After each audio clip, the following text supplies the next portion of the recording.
There is a question that almost no one asks aloud, not because it is forbidden, but because the moment you ask it, your life begins to change. How do I know if my soul has survived its hardest test?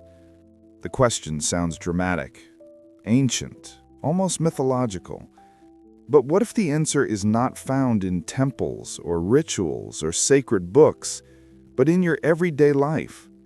In the small, quiet moments you barely notice, in the subtle shifts of your inner world that appear only after great pain. Carl Jung believed that the soul is not a poetic idea.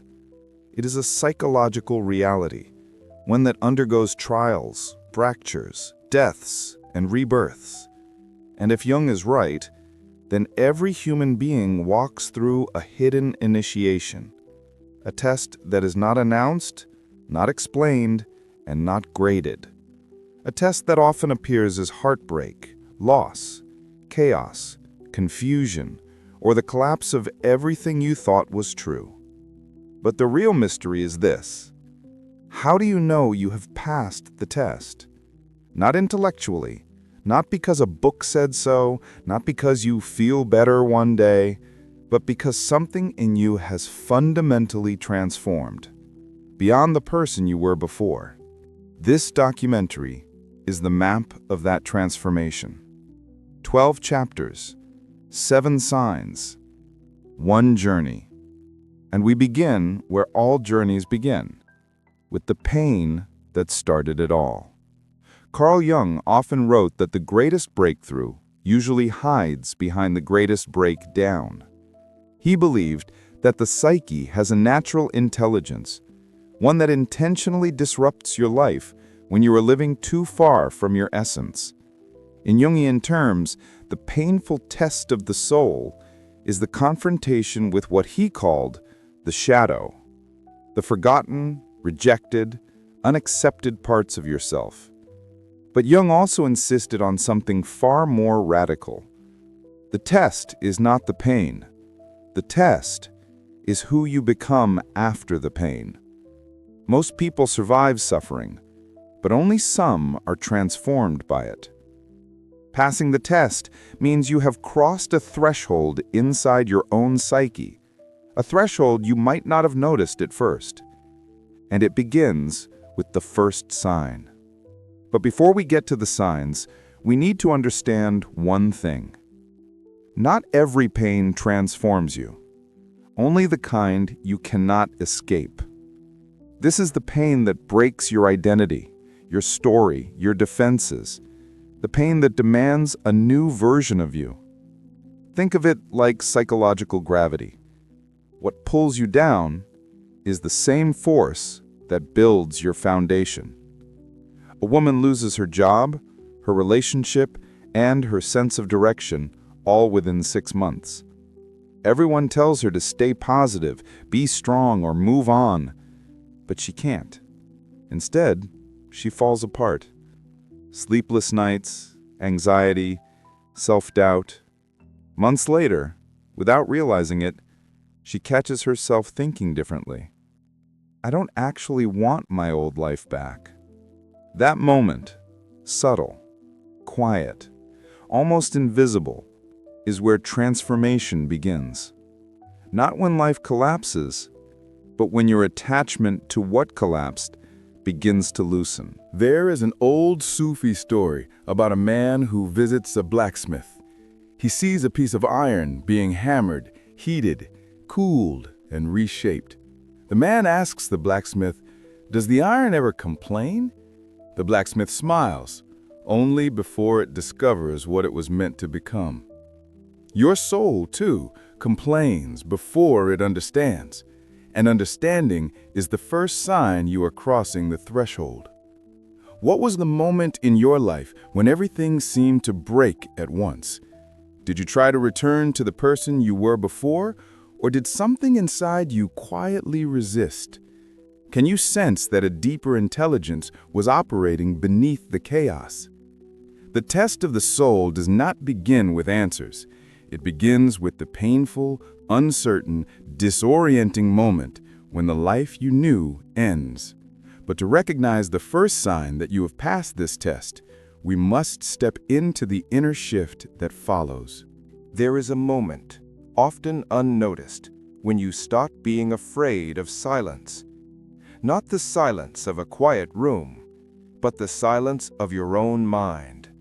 The silence that appears when the noise of fear, panic, and self-judgment finally begins to fade. Most people avoid silence because silence introduces them to themselves. But those who have passed the soul's hardest test start to feel something different within it. A strange peace, a new clarity, a sense of coming home. This is the first sign. Carl Jung wrote, "The soul speaks in silence." When you are in survival mode, silence feels dangerous. It exposes you. It forces you to face your thoughts, your wounds, your desires, your mistakes. But after the soul has endured great pain and grown through it, silence transforms from a threat into a teacher. Here is why. Number 1. The ego's voice weakens. When the ego is wounded, it screams. But once the wound begins to heal, the ego loses its grip. Its obsessive need for control softens. You no longer chase validation. You no longer panic when things go wrong. You no longer fill your time to avoid yourself. You begin to listen. Number 2, your intuition strengthens. In silence, something older than the mind starts speaking. Intuition, instinct, soul memory. You begin to feel guided rather than confused. Number 3, your nervous system stabilizes. Trauma creates mental noise. Healing creates internal quiet. When silence becomes your ally instead of your enemy, your nervous system has crossed a threshold. Someone sits alone at home on a Sunday afternoon. Before their painful experience, this moment would have triggered loneliness, anxiety, or the urge to distract themselves. But now something is different. They breathe. They sit. They feel stillness without drowning in it. They think, "I didn't know I could feel calm like this." That is the first sign. Not dramatic, not mystical, just clear. A Buddhist monk once said, "You cannot hear the mountain unless your feet stop trembling." Our inner mountains, wisdom, maturity, self-understanding, speak only when fear quiets. Those who have passed the test rediscover the sound of the mountain. How do you feel when nothing is distracting you? Do you seek silence, or do you run from it? What insights have come to you only when you are quiet enough to hear them? Silence is not the end of the journey. It is the doorway. Beyond that doorway lies a deeper transformation, a reorganization of your values, desires, and priorities. In the next chapter, sign number 2, you stop chasing what is not meant for you. There is a turning point in life, subtle, unannounced. When you stop running after things that drain you, you stop forcing relationships, you stop begging for attention, you stop clinging to opportunities that were never truly yours. It feels less like giving up and more like waking up. This is the second sign, an inner shift from chasing to choosing. Carl Jung believed that the psyche naturally moves toward wholeness. When you are still wounded, you chase the very things that deepen your wounds. People who don't value you, goals driven by fear, identities built on insecurity. But once the soul passes its most painful test, a new instinct emerges. 1. You lose interest in chaos. Drama no longer excites you. Uncertainty is no longer romanticized. Destructive relationships feel heavy, not addictive. 2. You recognize energetic mismatches faster. What once took years to understand now takes minutes. Your discernment becomes sharper. 3. You shift from seeking to selecting.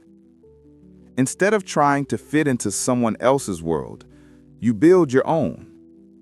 This shift is not arrogance, it is alignment. You used to send long messages trying to fix a dying friendship. You used to say yes to every request. You used to explain yourself endlessly. Now, you simply stop. Not out of anger, but because something in you refuses to shrink anymore. This refusal is not loud. It is quiet, firm, self-respecting, a sign of inner maturity. There is a Native American tale about a hunter who keeps chasing a deer deeper and deeper into the forest. The more he runs, the more the deer disappears. Eventually, he collapses from exhaustion. When he finally looks around, he realizes he is lost, not because the deer was fast, but because he was blind. The lesson is simple. Some things are meant to be followed, but some things are meant to be released. What have you been chasing that has only moved further away? What do you fear would happen if you stopped running after it? Can you sense a part of you that is tired of forcing things? Recognizing what is not meant for you is a profound sign of transformation. But an even deeper shift happens next. You begin to see life not as a struggle, but as a dialogue. In the next chapter, we explore the third sign, when life begins to mirror your inner state with surprising accuracy. There comes a moment when the chaos outside begins to reflect the calm inside. Before, every minor disruption, every unexpected turn would trigger panic or frustration. Life seemed to conspire against you, and even small setbacks felt catastrophic. But after enduring the deepest trials of the soul, something shifts. You start noticing patterns, connections, and meanings that previously eluded you. What once appeared as random noise now carries messages, and the world itself begins to mirror your inner growth. You realize that life is not merely happening to you, it is responding to the depth you cultivate within. Some call this synchronicity. Jung described it as meaningful coincidence, a sign that the psyche and the external world are aligned in subtle ways. When you begin to experience these coincidences, they are not illusions. They are reflections of a deeper truth. Your consciousness has reached a point where it resonates with the universe in ways that guide and inform you. Daily life becomes an intricate dialogue, and even ordinary encounters carry significance. A man walks through the city and notices that every interaction, every event seems to carry subtle hints about the decisions he needs to make. The traffic light that changes just as he approaches, the stranger who offers a piece of advice he didn't know he needed, the book lying on a park bench that speaks exactly to his inner struggle, all of it seems orchestrated. He once would have dismissed these moments as coincidences, but now he feels them as whispers of guidance. Proof that his endurance through suffering has awakened a new perception. This heightened awareness is a sign that the soul's trial has reshaped the way you perceive reality. You begin to understand that suffering was not merely an obstacle, but a lens, sharpening your sensitivity to the subtle currents of life. You learn to navigate the world with a quiet intelligence, recognizing that not all lessons are taught through direct pain.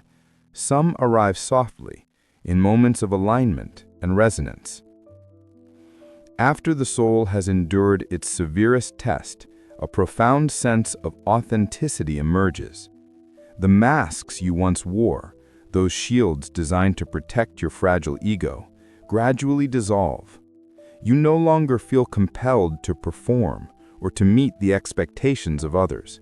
The voices that once dictated who you should be begin to fade, leaving a remarkable freedom to simply exist as yourself. There is no arrogance in this, only clarity. This transformation is subtle. People around you may notice a difference, though they might not articulate it. Your presence is quieter, but more powerful. You no longer seek approval because you have endured the kind of loss and confusion that dissolves the need for validation. Relationships shift. You find yourself drawn to individuals who resonate with your authentic energy and unconcerned with those who do not. The soul's test has a way of revealing who belongs in your life and who merely occupied space. A woman recalls the years she spent trying to please everyone, her friends, her colleagues, her family. She followed the roles, adopted the personas expected of her, and meticulously curated an image of perfection. Then life broke her in ways she never imagined. In the aftermath, a strange liberation emerged. She stopped explaining herself. She stopped forcing connections. She began making choices aligned with her deepest truths. People either gravitated to her or drifted away, but she no longer feared solitude. In that freedom, she discovered the first taste of genuine power. This authenticity is not a sudden revelation, but a gradual unveiling, a quiet recognition that surviving profound suffering has granted the permission to live without masks. The soul's test has stripped away the illusions you once clung to, leaving the core of your being visible, unafraid, and resilient. The deepest suffering has a curious paradox. It often leads to the birth of compassion. Once you have walked through pain, you begin to recognize it in others with greater clarity and empathy. You are no longer quick to judge because you have lived the experience of being broken. The world no longer appears merely as a series of challenges. It is a mirror reflecting the struggles and resilience of every human being. This compassion is not sentimental. It is rooted in experience and understanding. When someone suffers, you do not offer platitudes. You offer presence, attentiveness, and patience. You know that words alone cannot heal what life has wounded. Your capacity to witness pain without fear or avoidance becomes a hallmark of the soul that has endured its most difficult trials. A teacher working with troubled adolescents finds herself profoundly moved, not because she feels pity, but because she recognizes the familiar patterns of despair and resilience. She responds with patience, listening to the unspoken narratives behind their behavior. Her ability to remain grounded, to provide a calm reflection in the storm, is a gift born from her own trials. Those who have faced the abyss know that true connection is forged not through instruction, but through empathy, shaped by lived experience.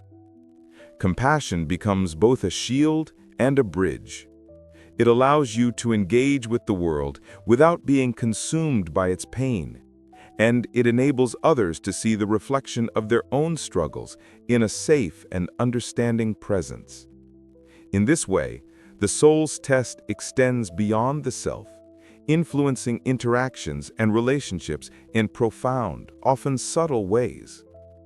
The signs continue to emerge as subtle shifts in perception, priorities, and presence. Each stage reveals a layer of transformation, a recalibration of the inner compass that guides decisions, emotions, and relationships.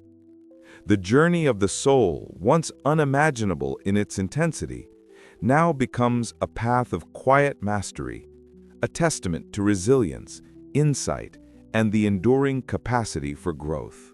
There comes a moment when fear no longer controls your choices. Previously, even small risks could trigger intense anxiety, and every decision was shadowed by what-ifs. But after enduring the soul's most painful trials, a subtle shift occurs. Courage emerges not as bravado, but as quiet clarity. You move forward, guided by intuition rather than panic. Life no longer feels like a battle to survive. It becomes a series of intentional steps, each informed by the lessons of your past. This courage is not about fearlessness. Fear still exists, but it no longer dictates your actions. You have learned that survival alone is insufficient. The soul's test demands something deeper, the ability to act in alignment with truth, even when the outcome is uncertain. This courage is refined, selective, and measured. It is the courage of someone who has seen the abyss and returned to walk on solid ground, fully aware of the fragility and resilience within themselves. A man who once avoided confrontation now finds himself addressing injustices that he once ignored. He does so without aggression or defensiveness, but with a calm, steady voice. His past suffering has given him insight into human nature, allowing him to act decisively and compassionately. His courage is informed by experience, not by a desire to prove himself. This internal fortitude transforms the way you interact with the world. Decisions that once felt paralyzing now carry clarity. Opportunities that previously seemed risky are approached with discernment and poise. The soul's test has reconfigured not just your fear response, but your capacity to trust yourself. As courage takes root, a sense of inner freedom begins to permeate daily life. Before, you may have been trapped by societal expectations, personal obligations, or internalized guilt. But after the soul has faced its harshest trials, those chains loosen. You begin to live in accordance with your own principles, rather than the dictates of others. Freedom is not reckless, it is intentional, grounded in awareness and experience. This freedom is deeply linked to responsibility. It is not merely the ability to act, but the wisdom to act in ways that honor both self and others. You discover that liberation from fear and expectation allows you to navigate life with authenticity and precision. Priorities shift, habits change, and choices become reflections of a more profound inner alignment. A woman who spent years working in careers that drained her energy finally resigns from a path that no longer serves her. At first, the decision feels terrifying, but the clarity of alignment outweighs the fear. She experiences a new rhythm in her life, one that balances productivity with introspection and ambition with presence. The freedom she now inhabits is not accidental. It is the natural consequence of surviving and learning from the deepest tests of her soul. This freedom transforms perception. What once seemed constricting or obligatory becomes flexible. Life itself feels like a dialogue in which you can participate creatively and consciously. The soul's trials have cultivated not only resilience, but also an ability to choose consciously the terms of your engagement with the world. After enduring profound suffering, a shift occurs in the way you valued time and energy. Before, attention was scattered, often wasted on trivial concerns or conflicts. Now, priorities crystallize. You begin to invest in what truly matters, relationships, passions, and pursuits that resonate with your authentic self. You recognize that time is finite, and the soul's test has sharpened your perception of what is worthy of attention. This clarity brings a subtle discipline. You say no more easily, not out of avoidance, but out of discernment. You no longer chase every opportunity or approval. Instead, your energy flows to the people and projects that align with your values. The distractions that once consumed your life fade into the background, leaving space for purpose and meaningful action. A teacher who once overextended herself, taking on endless commitments to satisfy expectations, now chooses carefully where to focus her energy. Her work deepens in quality and significance, and she experiences the satisfaction of making a real impact. The soul's trial has reoriented her sense of priorities, creating a rhythm of life that honors both her capabilities and her boundaries.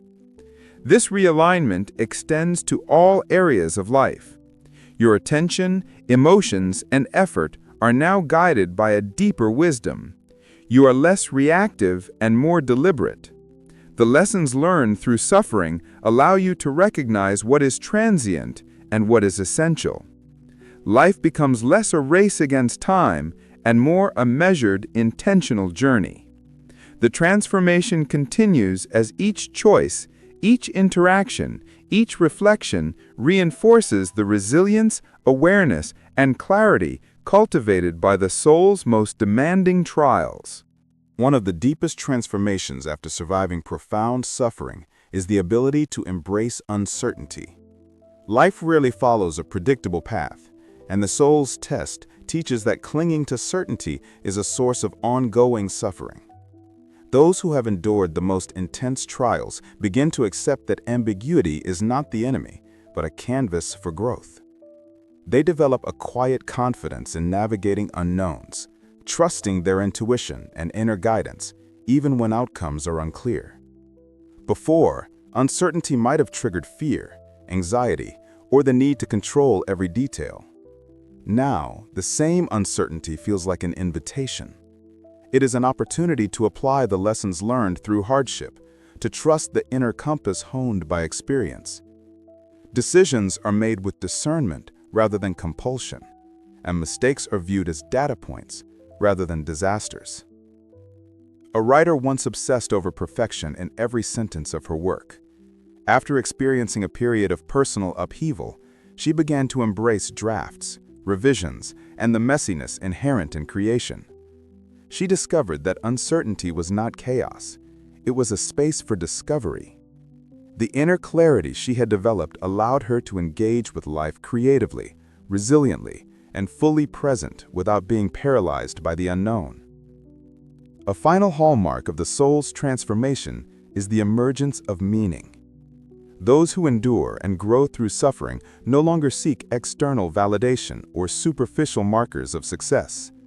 They begin to live in alignment with purpose, guided by values, insight, and deep inner understanding. Life becomes a series of opportunities to act intentionally, to create, to nurture, and to contribute in ways that resonate with the core of who they are. This search for meaning is not intellectual alone, it is experiential. The soul communicates in symbols, relationships, and subtle insights. Every encounter, every choice, every challenge becomes a potential teacher. The individual learns to recognize and honor these lessons, integrating them into life in a way that transcends mere survival. A social worker, having witnessed immense suffering in others and herself, finds that her purpose is not just in alleviating hardship, but in holding space for transformation. Her work becomes more intentional, more compassionate, and more aligned with her deepest sense of self. This alignment brings a quiet joy, a recognition that life is not random, but a field in which meaningful growth can occur. At last, the soul reaches a stage where suffering is no longer the enemy, but a companion in a larger journey. Pain has shaped resilience, insight, courage, freedom, compassion, discernment, and meaning.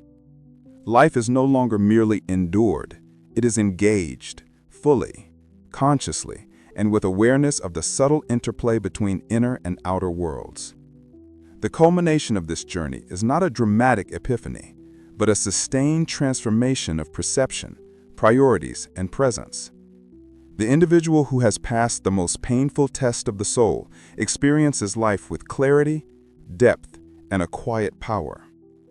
Challenges still arise, losses still occur, and suffering continues to visit, but it is met with knowledge, composure, and the wisdom of lived experience.